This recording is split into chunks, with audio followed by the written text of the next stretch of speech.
ಸ್ನೇಹಿತರೆ, ನರೇಂದ್ರ ಮೋದಿಯವರು 3ನೇ ಬಾರಿಗೆ ಪ್ರಧಾನಿಯಾಗಿ ಅಧಿಕಾರ ವಹಿಸಿಕೊಂಡ ಬಳಿಕ ಮೊದಲ ಸಲ ತಮ್ಮ ಸ್ವಕ್ಷೇತ್ರ ವಾರಣಾಸಿಗೆ ಭೇಟಿ ನೀಡಿದ್ರು. ಈ ಸಂದರ್ಭದಲ್ಲಿ ಪಿಎಂ ಕಿಸಾನ್ ಸಮ್ಮಾನ್ ಸಮ್ಮೇಳನದಲ್ಲಿ ಭಾಗವಹಿಸಿ ಮಾತನಾಡಿದರು. ಬಾಬಾ ವಿಶ್ವನಾಥ ಗಂಗಾಮಾತೆಯರ ಆಶೀರ್ವಾದ ಮತ್ತು ಕಾಶಿ ಜನರ ಅಪರಿಮಿತ ಪ್ರೀತಿಯಿಂದಾಗಿ 3ನೇ ಅವಧಿಗೆ ದೇಶದ ಪ್ರಧಾನ ಸೇವಕನಾಗುವ ಅವಕಾಶ ನನಗೆ ಸಿಕ್ಕಿದೆ ಅಂತ ಹೇಳಿದರು.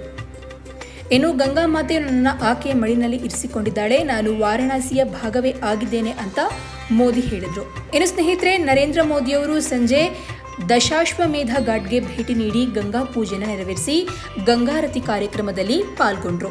ಈ ಸಂದರ್ಭದಲ್ಲಿ ರಾಮ್ ಜನ್ಮ್ ಯೋಗಿ ಎಂಬುವರು ಸುಮಾರು 2 ನಿಮಿಷಗಳ ಕಾಲ ಕಂಟಿನ್ಯೂಸ್ ಆಗಿ ಎಲ್ಲೂ ಕೂಡ ಒಂದು ಉಸಿರನ್ನು ಕೂಡ ತೆಗೆದುಕೊಳ್ಳದೆ ಶಂಖನಾದವನ್ನ ಮಾಡಿದ್ದಾರೆ. ಇದು ಅಲ್ಲಿದ್ದಂತಹ ನರೇಂದ್ರ ಮೋದಿ ಹಾಗೆ ಯುಪಿ ಮುಖ್ಯಮಂತ್ರಿ ಯೋಗಿ ಆದಿತ್ಯನಾಥ್ ಇವರನ್ನ ಒಂದು ರೀತಿಯಲ್ಲಿ ಆಕರ್ಷಣೆಗೆ ಒಳಪಡಿಸಿತು. ನರೇಂದ್ರ ಮೋದಿಯವರು ಕೊನೆಯಲ್ಲಿ ಈ ಶಂಖನಾದವನ್ನ ಕೇಳಿ ಚಪ್ಪಾಳಿಯನ್ನ ಕೂಡ ತಟ್ಟಿದ್ರು.